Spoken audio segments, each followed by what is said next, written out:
Y'all are very warm, welcoming, and like getting stuff done.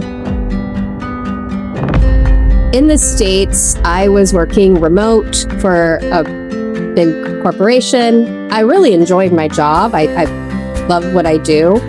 But essentially, it was wake up in the morning and get the kids ready for school, and they would go on the bus, or if they missed the bus, we'd take them to the school. And just, this 8 hours of work in my home, and then kids come home, and then might be sports or some sort of activity. And it's usually you have to drive. I did not live in a walkable city. I know there are lots of places in the States that are walkable. I was a suburban lady and definitely living that suburban life.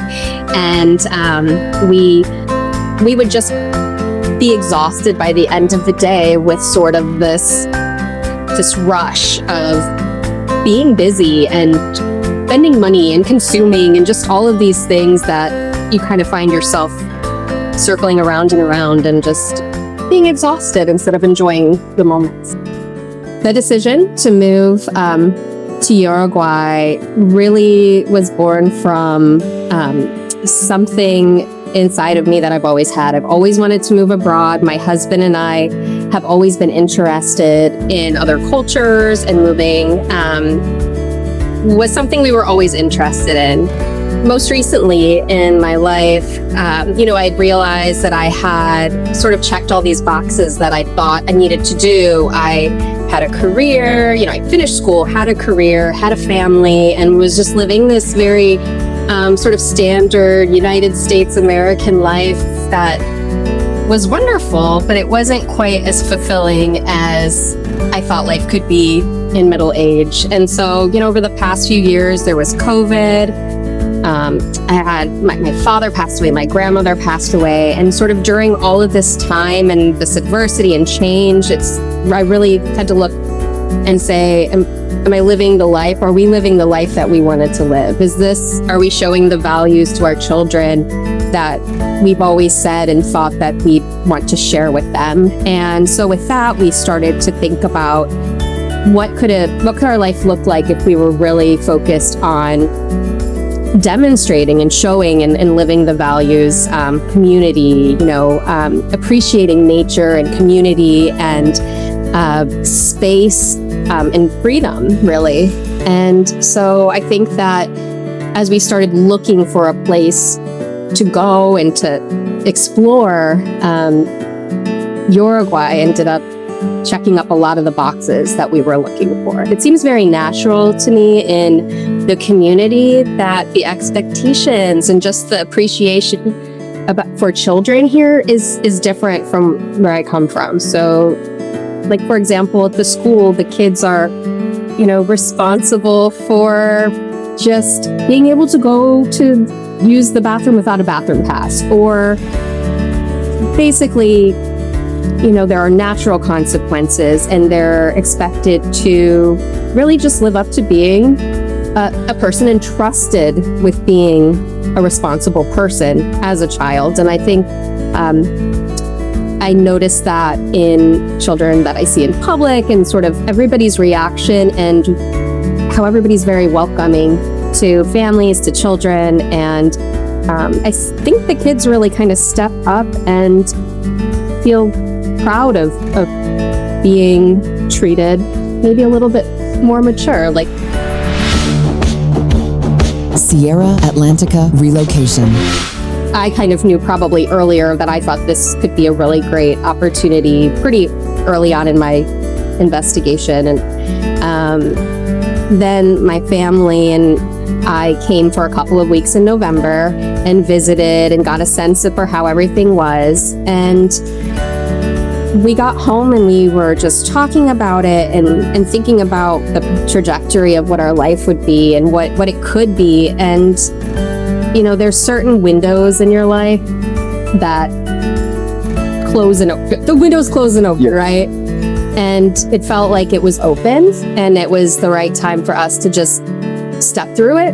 My kids were not super excited when, of course, we ultimately made the decision, Ken and I, my husband and I, but So for example, when we came in November, I had put together this sort of plan for all of us. We each had our own little plan to talk about how we were feeling about what we saw, what was different about here and where we lived, what are some things that would worry us, what are things that excited us. So everybody had the opportunity to share their feelings on whether we thought this was a good idea or not. And so we tried to make sure that our children were involved in understanding like the why, the opportunity, and we also wanted to make sure we understood what, pinch points were, hard things and hard truths that we were going to have to look at. So we did that. We all talked through how we felt. And it was interesting because I did think that when Ken and I did make the decision and we told our kids, I was like, they're going to be okay because they liked it. I know they don't want to move, but okay. And they were not happy. And their reaction was, no. And we got through that and we brought them along on sort of the journey. And really, I think it was that initial, shock for them. And then we just worked through it over the next couple of months before we actually moved. We had our VIP day, which was really amazing. We would have liked to come together, but I did bring a friend who was also very interested in Uruguay and just a nice supportive friend that I have. So we didn't bring our children at the time, which I thought could be also kind of distracting. And normally, children are always first on our minds. And so if we were trying to scout and ask questions and do some of what they might see as boring things. So I would say, I don't know if it was like that kind, it was just like a really solid day. And I appreciated seeing the neighborhoods and understanding what sort of the vibe is of each neighborhood. And I appreciated being able to see some of the schools and understand the different schools, different options, and understanding the education system a little bit better here. One thing I do remember about that day is we went to lunch and it was a gorgeous day. Like the weather was perfect. Is this the day that it started storming? Yes. I was so excited because it was raining, but it was beautiful. It was a thunderstorm, and who doesn't love a little bit of a storm on the beach, right? Or like right at the beach at lunch. So the day had everything, like everything you could want. Of course, there was a point when I came and I really liked it. I just wanted to say, let's go. And looking back, I think I'm glad that maybe Ken didn't come that first time because it really forced me to be able to take that pause and say, well, of course he has to see it and we really should bring our family. The culture here feels very welcoming. The school community we have is very welcoming. And part of it is just mindset too, like being intentional about what we're doing and how we're living. But I think the community building is coming maybe more naturally than it did when I was in the States. Sierra Atlantica Relocation. I think that spending more time in nature, living this calm life, I can give you an example of this, sort of one of the first things. This was actually on our trip in November. We went to a grocery store and we had a bunch of food and we didn't weigh the produce at the scale because in the States, there's usually a scale at the scanner, like they just put it on there. And there was one person behind me in line and he had just a bottle of wine or olive oil or something like that.